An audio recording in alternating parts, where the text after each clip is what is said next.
After a huge loss against the LA Lakers, the likelihood of the Golden State Warriors making another trade is high up in the air.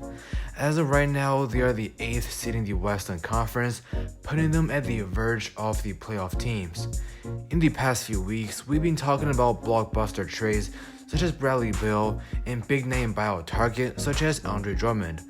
But now I think the Warriors will likely make some minor trades here and there to perfect this roster and wait for Klay Thompson's return next season. Now, this doesn't mean that the Warriors are giving up this year, because their front office know it will simply be a waste of Steph Curry's prime. So in today's video, we'll be talking about 3 trades the Warriors can make to make their roster stronger this year and for the future. And with that being said, let's roll the intro. Hi. I'm on my match in the dark. I'm on my match in the dark. I'm on my match in the dark. I'm on my match in the dark. I'm on my match. Yo, what's up guys, Jason's here back with another video. If it's your first time watching Pistons, the Warriors will receive Danny Smith Jr. and the Pistons will receive 1 second-round pick and Brad Wanamaker. Now, if you watched my previous videos before the draft this year, I actually mentioned Danny Smith Jr. quite a bit while he's still with the Knicks, but now he's with the Pistons and his value is not as high. As we all know at this point, the Golden State Warriors desperately need a backup point guard for Steph Curry. The major 3 options the Warriors have right now is off-season free agent signing Brad Wanamaker, former Warriors and current G League player Jeremy Lin, and former first-round pick Jordan Poole. Jeremy Lin might be an option, but it might take a while for the Warriors to upgrade him to the team roster, and Wanamaker and Poole are simply unreliable. If the Warriors can acquire Dennis Smith Jr., that would be a huge upgrade over Brad Wanamaker.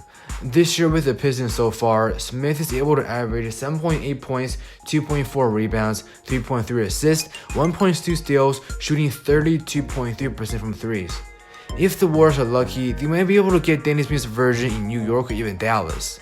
But if not, it will still be a huge upgrade for the team's roster overall. The second trade to have in mind is with the Cleveland Cavaliers, and it will be a reunion. The Warriors will receive JaVale McGee, and the Cavaliers will receive Jordan Poole and a second-round pick. Many sources out there provided the information that Bob Myers is really interested in bringing back JaVale McGee. With the Cavaliers this year so far, McGee is able to average 7.4 points, 5.1 rebounds, 1.2 blocks, shooting 48% from the field. As of right now, the Cavaliers have 5 centers: Kevin Love, Andre Drummond, Jared Allen, JaVale McGee, and Larry Nance Jr. So there's no point for them to keep this much centers. From the Warriors' perspective, they need size and depth at the center position, and adding JaVale McGee will help a lot. At the same time, don't forget the fact that the Golden State Warriors and JaVale McGee already have some level of chemistry, and McGee's 12 years of experience in the league can help many young players on this Warriors team, especially for James Wiseman, the number 2 overall pick in this year's draft. For the Cavaliers, they will definitely be willing to trade this 33-year-old center for a young player and draft capital, as this trade can easily benefit both parties.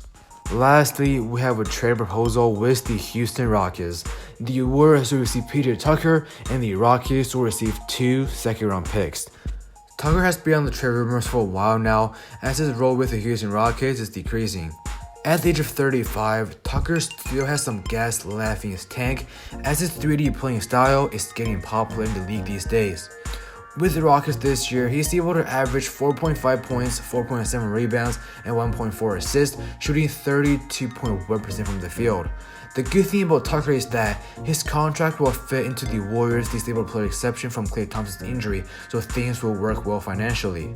At the same time, his playing style fits in perfectly for the Warriors' floor spacing and defensive scheme.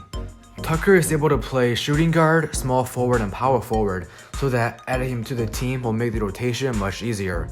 The ability to shoot threes consistently no doubt makes Tucker a threat from deep above Draymond Green and Pascal.